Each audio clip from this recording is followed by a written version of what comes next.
Your Capital One credit limit is low, and it's probably been low for a long time. You can have solid income, a great FICO score, perfect payment history, and a years-long relationship with Capital One and still only be approved for small limit increases, or even worse, denied altogether.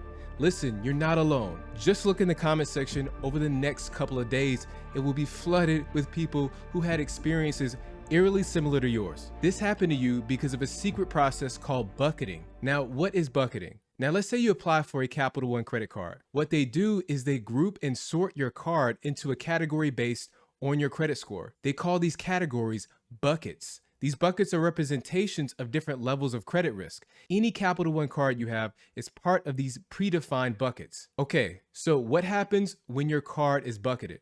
At the moment you're approved for a card, Capital One decides which bucket your card belongs in.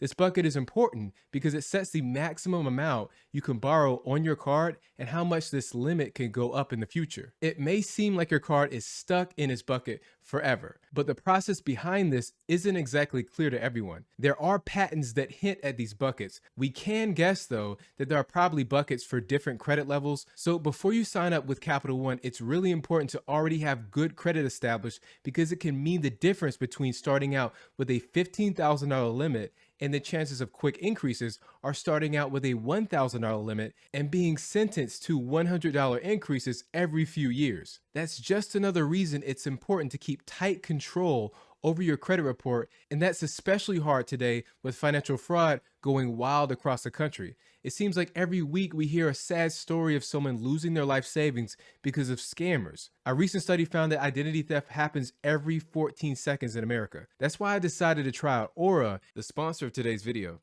And wouldn't you know it, they immediately found 30 reports of my personal data out there on the dark web. I kept using the service since they give me instant alerts of any changes to my credit report. They recently sent me an alert when I opened a US bank card for my business. So if someone wanted to open a new credit card in my name, I'd instantly know about it. They even provide identity verification monitoring, home auto title monitoring, and they monitor your social security and personal data. You can hit the link below and check them out. You'll get a 2-week free trial of the service, and just go to aura.com/Cal Barton. Now you might wonder why Capital One is playing this bucketing game that can confuse and upset their cardholders. I'll show you a few good reasons why Capital One might be using the system. First, we gotta talk about Comet. That's the Capital One Multi-Asset Execution Trust. The trust can be seen as a pool containing various financial assets, specifically loans provided by Capital One to its credit card holders. These assets are transformed into asset-backed securities. As credit card holders pay their bills, that money along with their interest is collected in this pool. Comet then creates portions from those asset-backed securities, often referred to as notes, and sell them to investors. These notes are divided into buckets according to risk and potential returns.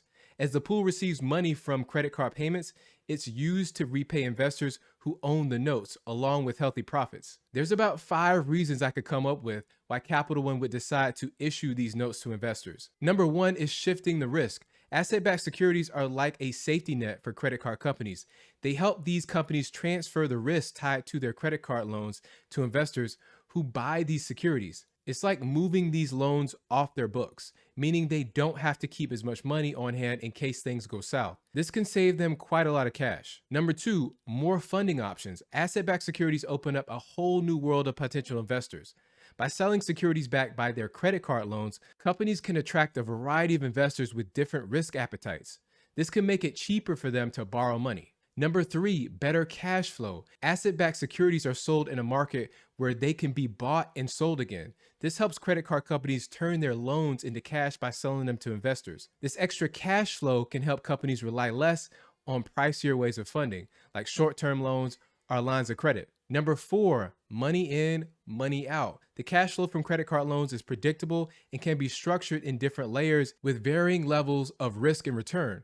This helps companies plan their finances better and cater to different investor tastes, making these securities more marketable. And number 5, funding credit card companies can tailor these securities to suit the tastes of different investor groups, getting them to accept lower returns for specific levels of risk. This can lower the overall funding cost. So why does this stop you from increasing your credit limit? The process of securitization, where credit cards are bundled and sold as asset-backed securities, involves a lot of factors that can make it a real challenge for people in these buckets to move to better buckets with higher limits. Number one, bucket composition. Credit card debts that are grouped together for investment purposes are often sorted by similar features like credit scores or risk levels. These groupings are made to provide investors with reliable cash flow. So if a person's credit score or risk level changes, they may not fit into their current group anymore, which makes it hard to shift them into another group. Number two, size and liquidity. Creating these groupings often involves lumping together a large number of assets. This is done to spread the risk out to make the process more efficient.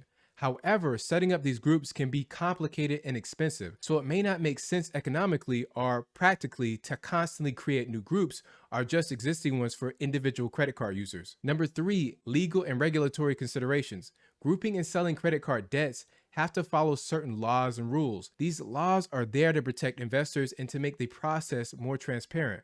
Following these laws can limit the ability to move individual credit card holders between groups. Number four, investor demand. The demand from investors can impact the creation of new groups. If there's not much demand for certain types of investments, or if what investors want changes, it may be hard to set up new groups to suit specific types of credit card users. Now, how do you know what bucket you're in? Firstly, the starting credit limit you're given is a big clue. Let's say when you got your card, your limit was somewhere between $500 and $1,000. This generally means you're likely in a lower level bucket. Another telltale sign is the size of any credit limit increases you've received in the past. For instance, if the increases were only $100 each, it's a pretty clear sign you're in a lower level bucket. Also, if you've been consistently denied increases for more than a year, despite having good payment history, or if you have much higher limits with other credit cards, but Capital One hasn't upped your limit yet, both these scenarios hint at you being in a lower bucket. Another sign is the type of card you got approved for. Did your Quicksilver card come with a sign-up bonus or not? I got approved for a Quicksilver card back in 2019 for $15,000, and it came with a $200 welcome bonus along with a 15-month 0% APR period. See, Capital One wasn't the first card I applied for on my credit card journey. My FICO score was already well into the 700s at that point, so I was able to be placed into a more favorable bucket. A little less than a year ago, I was able to upgrade that same card into the most premium travel card that Capital One has, which is the Venture X, which I highly recommend, and I'll leave a link to that below. But here's the thing, if you didn't get any extra perks when you signed up, it's likely that Capital One placed you in a mid or lower tier bucket. And how do you get out of your bucket? There's only one real way of escaping your current bucket, and that's to sign up for a completely new Capital One card after you have successfully improved your credit score and profile, which I know you don't want to do at this point, but it's truly the only way. What ends up happening is Capital One will send you back through their automated bucketing process and remove the locks and limits that were on your previous account. Also, through a lot of testing, others have found that simply product changing into another card won't change a thing because the entire account is bucketed. So any card that you swap between will still retain the same limits. Others have seemingly found luck escaping their bucket in a different way though. They just wait for years. I'm talking 4 to 5 years at least. They found that Capital One will just randomly choose to increase their limit by a massive amount suddenly, like going from a $1,000 limit to a $5,000 limit. There's no explanation, no rhyme or reason by Capital One. The person will just get an email notification of the increase and most likely roll their eyes because they've since moved on to better rewards cards with higher limits. Here's what I say. Before accepting an offer from Capital One, check the limit, and if it's low, you may want to think twice before signing up because the low limit you see is probably what you'll be stuck with for years to come. On the other hand, if you have excellent credit and you know it, go for the Capital One Saver One card or the Venture X card. You can even do both, because those two create a powerful bifecta that earn higher rewards in like 8 different categories like travel, dining, groceries, and entertainment. You guys definitely got to check out my credit limit increase cheat sheet. And here you can see how I was able to increase my Capital One limit twice in 60 days. Thank you for watching.